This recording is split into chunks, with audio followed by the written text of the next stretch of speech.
Iran is in very deep trouble on a number of levels domestically, foreign policy, national security. It's probably going to get worse because President Trump has insisted and vowed to reimpose his maximum pressure strategy. The Hamas attack set off a chain of events that have led to the virtual collapse of Ayatollah Khamenei's national security strategy. They've put all their resources, available resources, into this obsession that the supreme leader has with destroying it. The supreme leader, all the Iranian leaders, they realize the quickest way to bring the United States military into Iran or involved in Iran or striking Iran is to try to build a nuclear weapon. There is a view that Iran might reverse its directive not to build nuclear weapons. It might try to build nuclear weapons to reestablish a national security deterrent. However, that's not going to succeed.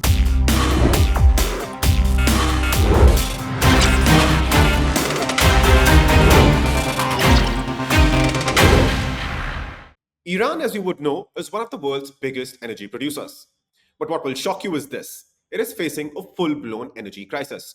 Some of its highways and shopping malls have fallen into darkness. Citizens are finding it difficult to keep their homes warm as well. Its economy is in trouble, and things did not go as per Iran's plan in Syria. Hello and welcome. I'm Abhishek Singh, and you're watching the Hindustan Times. Today, we're talking about how much of a trouble is Iran really in. And to shed light on that, I'm joined by Dr. Kenneth Katzman, who served as a senior Middle East analyst for the U.S. Congress with special emphasis on Iran and the Persian Gulf states. So, Dr. Katzman, if you can, to begin with, give us an overview of the situation that Iran currently finds itself in. Iran is in very deep trouble on a number of levels domestically, foreign policy, national security. Domestically, there is deep unrest, which is now being augmented by a very dire economic situation, which is partly due to sanctions, also due to Iran's mismanagement of its economy. And it's probably going to get worse because President Trump has insisted and vowed to reimpose his maximum pressure strategy of more sanctions. Particularly, he's going to try to sharply reduce Iran's exportation of crude oil to China, which is I think China buys 95% of Iran's oil. And if that's reduced, Iran has no customers. So the factory shutdowns and undercapacity is going to get worse. Businesses are going to go bankrupt, and it's only going to get worse. The economic problems are a consequence of Iran's foreign policy, which has been driven by Iran's supreme leader, Ayatollah Ali Khamenei, who for the decades he's been in power, since 1989, took it upon himself to decide on a policy of basically trying to destroy a UN member state, Israel. And he explains why he feels Israel doesn't have a right to exist, but his strategy has been intended to destroy it. And in so doing, he's armed and funded a series of proxies or allies in the region that have sought to attack Israel, as well as give Iran some deterrence against Israel and the United States, because they're forward, they're miles from Iran, they are in places where the U.S. troops are deployed. They can strike, provide a measure of deterrence. Now these proxies are in a state of virtual collapse because of Hamas's October 7th attack, 2023, on Israel. Hamas probably did not expect the level of Israeli retaliation that it has gotten. But anyway, the Hamas attack set off a chain of events that have led to the virtual collapse of Ayatollah Khamenei's national security strategy. The Assad regime, which was the linchpin because it's central to Iran's ability to move arms to its allies, that has collapsed. Hezbollah has been defeated by Israeli airstrikes and ground operations. Hamas is defeated, and now the other two allies, the Iraqi militias, are allied with Iran. They are going to be curbed by the Iraqi government. And the Houthis have said, now that there's a Gaza ceasefire, we will stop attacking. But anyway, even if they were continuing to attack ships in the Red Sea, the U.S. allies have been attacking the Houthis. So, as I wrote in a piece for the Arab Gulf States Institute recently, Iran is really out of options. There is a view that Iran might reverse its directive not to build nuclear weapons. It might try to build nuclear weapons to reestablish a national security deterrent. However, that's not going to succeed because Mr. Trump and Prime Minister Netanyahu clearly have signaled that if Iran tries to drive toward a nuclear weapon, they will attack Iran's facilities. So Iran is really out of options. They will try to make a nuclear deal with Mr. Trump, but he's going to insist on no uranium enrichment at all. And Iran has repeatedly said they can't accept that. So I don't see good prospects for a diplomatic solution with Iran right now. Right, right. Thank you for that overview. I mean, you have covered the entire scope of the interview, and that's a great summary right there. But I wanted to talk to you in detail about some of those points. And to begin with, let's talk about how are things inside Iran for the regime, also as a consequence. For instance, I mean, there have been reports that we've been looking at, they've been reading that people are finding it very difficult to keep their homes warm. And that's very strange considering Iran is one of the biggest energy producers in the world. Why that's happening and how bad is the situation inside the country? Well, it's partly mismanagement. They did have a crisis some years ago with they didn't have enough oil refining capacity, but then they built new refineries and they expanded some others, and they settled that problem somewhat. Now it's recurred. They are very mismanaged, and the sanctions are biting them too. The currency, you're mentioning home heating, that's a terrible situation for the Iranian people. The currency has basically collapsed. It's tens of thousands of rials per U.S. dollar. It was, stronger, I would say, before the collapse of Iran's allies. So now the currency is weakened, which makes it harder to import parts, equipment for refineries, for getting fuel distributed to factories, to homes. It's a very broad, complex situation that has led to a domestic disaster, I would say. It has not led yet to big demonstrations against the regime. There has not been another uprising. There was one in 2022 when they arrested the young woman and she died, Mahsa Amini. There's Masa not been a Amini. big uprising like that again since then, but we may see that again. I think we'll see an uprising that size again. Right, right, right. And do you think it could eventually, perhaps, considering things are not going very well for Iran on multiple fronts, as you were saying earlier, it could actually threaten the regime itself?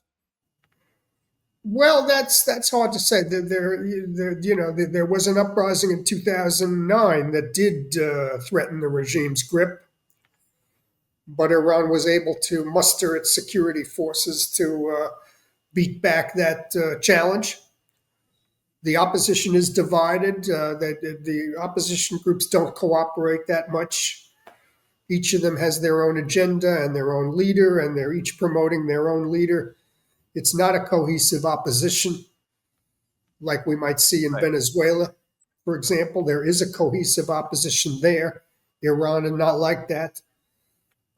So we don't know. It really depends on the Assad regime collapsed basically because the security forces defected. They didn't want to fight anymore.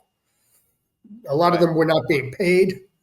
Uh, if the regime has trouble paying the Revolutionary Guard, the Basij, the volunteer force under the Revolutionary Guard, the law enforcement forces, if they are not paying them or paying them slowly or less than they're due, you could see a collapse of the security apparatus. It's possible. I don't see it yet, but it's possible. Right, right. And I also wanted to talk to you about the misplaced priorities for Iran, because despite the sanctions, as severe as they were on Iran, they have definitely had an adverse impact on Iran. But despite that, especially to China, Iran definitely managed to sell a lot of oil and made hundreds of billions of dollars under the Biden presidency, also under the Trump presidency. And close to 40 to 50 billion dollars out of that money, which Iran could have utilized to invest in its infrastructure, it chose to send to Syria. And what happened in Syria, we all know. So when it comes to misplaced priorities, do you think Iran made as horrible decisions as perhaps a country could have? Well, you're making my point for me. That's exactly my point. Is they've put all their resources, available resources, into this obsession that the supreme leader has with destroying Israel, which has now collapsed.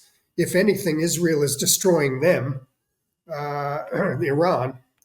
They've put all their energy, their money. You mentioned maybe $60 billion to prop up the Assad regime. That's all wasted. Right. $40 billion to prop up Hezbollah. That's wasted. $30 billion to augment Hamas's budget and capabilities. That's wasted. Houthis, it's all gone. And the Iranian people are very upset about it. Now, it has not, as I said, manifested as a big uprising yet, but a lot of Iranians are saying, you sent all this money to pursue your obsession with destroying Israel. You could have put that money to building schools, hospitals, roads, power plants, refineries. And what you did, you sent this money to these allies to try to destroy Israel, and now they're destroying you. So I think the supreme leader is very discredited throughout the country right now. Although one can understand why Iran, wanted to have a nuclear weapon, still wants to have a nuclear weapon. Do you think what happened with Bashar al-Assad in Syria might have made Iran a little more desperate, but at the same time, a little less capable? Well, the Assad regime collapse didn't affect their nuclear capabilities. I mean, they Would it make still, Iran more desperate to get in yes, it's nuclear made bomb?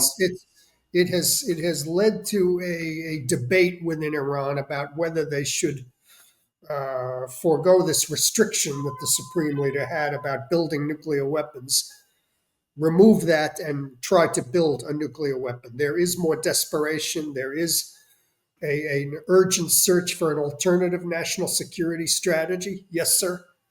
However, the supreme leader, all the Iranian leaders, they realize the quickest way to bring the United States military into Iran or involved in Iran or striking Iran is to try to build a nuclear weapon. Trying to Right. sprint toward a nuclear weapon, that is going to get you the involvement of the United States military. I don't speak for Mr. Trump, but I can predict exactly what he will judge on that matter. Right. And you were talking about sanctions as well. What kind of sanctions do you see being imposed on Iran in addition to the sanctions which are already there once Trump, of course, is in the White House? Well, I've done a lot of work on sanctions. I had a very, very leading report called Iran Sanctions that was very widely used by the U.S. government. Mr. Biden did not really lift any sanctions. All the sanctions from Mr. Trump and even Mr. Obama's era in power are still applying. No laws have been repealed. They're all still in place. The issue is enforcement. Now, Yes. China, Mr. Trump left the nuclear agreement, the JCPOA. We remember that. He left it in 2018. And so the UN sanctions were taken off because there was a JCPOA. The U.S. left, but the agreement didn't collapse. The Europeans actually still are in the JCPOA. Iran is still in it technically. So the UN Right. sanctions are not applying. So Beijing, President Xi, his team, their view is there's no UN prohibition on us buying Iranian oil. There's no UN sanction against us buying Iranian oil. So we're going to buy Iranian oil, even though there's US sanctions, but that's a US policy. That's doesn't bind on us because there's no UN authority for that sanction. So China has been increasing its purchases. So really, the issue for Trump, what you're asking me, is it's about enforcement, and the issue is how is Trump going to reduce China's purchases of Iranian oil? That's the key issue, and of course, Right. it's going to become enmeshed in all of the other U.S. China issues. It's not going to be just in a separate basket. It's going to be mixed with other issues such as Taiwan, such as Right. tariffs, such as intellectual property, such as artificial intelligence, fentanyl precursors. It's not going to just be treated as an Iran China issue. So that's what we have to see what Mr. Trump's team comes up with. But I can tell you on good authority, they are going to sharply target China's purchases of Iranian oil, reduce it sharply. Right. And if that happens, the scenario that you're predicting, which is very likely considering Trump's approach in the past, and of course, the situation on the ground at this point in time in the Middle East, it's very likely that might actually happen. And of course, you're somebody who knows the region well, the players very well. So it comes with, that kind of authority, your statement. But if that happens, where will Iran find itself? What is the way out for Iran? How will it sustain itself as a country? Because at the Iran, end of the day, Iran is a major player in the region. well, I would argue it's not any longer a major player. It's a player. It wants to be a major player. I would argue it is not a major player. Okay. It has no air defense right now. I have some familiarity with the Indian Air Force, and Iran's Air Force consists of 50-year-old U.S. combat aircraft. Right. They have no ability to move troops across even the Persian Gulf, which is not that wide. They Right. have no ability to project power. They have drones, yeah, they have missiles, which failed. Their missile strikes on Israel failed. Anyway, let's say Iran is a power. We can debate how big a power it is, but let's say it is a power. I think they're going to respond. Country the size of Iran, with the Yeah, kind of population that it has and the energy resources it has, whether Israel prefers it or not, Iran definitely has a role to play it has a in role terms to of, play. Right. I mean, I think the only way out that Iranian leaders have is to make some sort of a diplomatic solution with Mr. Trump. There's no other option that I can see. They may try to rebuild Hezbollah or Hamas or something. Not going to succeed because Israel's going to keep attacking if they do that. They're going to try to make some sort of diplomatic deal with Mr. Trump. But the issue is, and I can give this on good authority, Mr. Trump is going to insist that any deal in, require Iran to dismantle its enrichment of uranium. Now, the last deal, the JCPOA, allowed Iran to continue enriching at a reduced level with reduced capacity. Now, Mr. Trump left that agreement and Iran has expanded to a very large enrichment program. Mr. Trump is going to insist of zero enrichment of uranium in Iran. And I think Iran is going to refuse that demand, and then we're not going to have a deal. And then we could have a conflict. then we could have a conflict. And what kind of a conflict is that going to be? I mean, because now Israel has a safe air passage available, considering the regime in Syria has fallen. So the Israeli F-16s and other jets, which could not directly without refueling reach Iran, attack and come back, now they have that option to do that as well. It's not a conflict that Iran is going to do very well. Uh, Iran makes a lot. I sometimes post on LinkedIn. The axis of resistance, and Iran, including which Iran is the head of it, right? The axis of resistance makes a lot of very sharp threats, and they without any real strength. Iran is going to make a lot of threats, but it has no real strength. as you said, Israel can easily get to Iran. There's really no air defense standing between Israel and Iran right now, right? And Right. then so that's Israel, okay. The United States is probably 20 times larger than Israel's capability, okay. Sometimes I'm on TV on Al Jazeera with Iranian professors and things like this, and they make threats. Well, we're going to fire our missiles at whoever, and then I say on the screen, you do realize the United States has 13,000 combat aircraft. You do realize that, right? And you can see the blood just drain out of their face. You're talking about in a conflict, Iran is not going to fare very well. They are not going to do very well. So I would advise them to stop making threats if I were It them. may not fare very well, Dr. Katzman, but it definitely has the ability to, hurt some U.S. allies, in particular Israel. I mean, it still has Hezbollah, Hamas, and the Houthis in the region. And as isolated as Iran might be feeling, considering Syria has fallen, so the land route to its proxies has perhaps been cut off. But despite that, I mean, it does have a lot of heft. It can definitely inflict some serious damage on U.S. allies, U.S. interests in the region, and in particular Israel.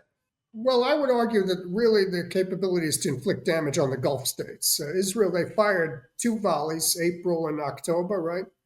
600 missiles and hit basically nothing. 600 missiles and hit nothing. Most of them were intercepted. They do have the ability to hit the Gulf states. Yes, sir. That's a very short distance. They can fire very direct missiles there. They can cause damage there. Yes, sir. But the retaliation by the United States would be absolutely devastating in that event. And the supreme leader, he makes the same calculations I'm making to you, which is why he's always sought to avoid any conflict with the United States because he knows he will not survive that conflict. Okay. And if that happens, I mean, what do you think Russia and China are going to do? Because Iran is, of course, a key ally for these two countries as well. Absolutely nothing. Neither of those two are going to do anything. If They're there's a just going to U.S. fold their conflict cards with and walk away from any nothing, kind they're of not going to confrontation do altogether. nothing. The most the Russians might do is sell some weaponry to the Houthis or something. Putin doesn't have capacity to get involved on Iran's behalf. In fact, they basically almost said Iran, they did nothing. Israel struck them twice this last year. Russia did nothing. Russia didn't do anything when Assad collapsed. Uh, they have no capacity. China, again, China is not going to get involved militarily on Iran's behalf. They're not that close. China has some investments. They buy Iranian oil. There's not a strategic partnership between China and Iran. So I don't see any rescue for Iran. Nobody's rescuing Iran. Right. So you've been advising the U.S. Congress, pretty much for a better part of your life. But if you were to advise Iran that's at this point in time, what would your advice to Iran would be? How can Iran get out of trouble? If not completely get out of trouble, then at least minimize the impact on its citizens and in the region as well. The way out for Iran is to agree to dismantle its program to enrich uranium, give up all its stockpiles, downblend the stockpiles, ship them out to Russia or Kazakhstan or somebody, give it up, dismantle enrichment of uranium, and move on. That is what I would advise the Congress to support Mr. Trump when he demands that. And if I were advising the Iranians, that's what I would advise them to. Right. I mean, US's Iran policy is a bipartisan issue. At least that's what we have seen over the years throughout Always. different It is. throughout. And it's hard line. It is hard line. Right. So, would it be correct to say that it's not Hezbollah, Hamas, and the Houthis which are so much a problem for Israel and the US? It is really, actually, essentially Iran's nuclear program. I believe that is the pressing issue right now. Yes, sir. With the All right. situation as it's unfolded right now, the nuclear issue is the main concern. Yes, sir. And if Iran decides to give up its nuclear program, things are going to be okay. They could get sanctions lifted. Yes, sir. Yes, sir. They could if they agree to zero enrichment. I believe Mr. Trump would be willing to waive the sanctions. Yes, sir. I do. Thank you so much for taking out the time and talking to Sure. us.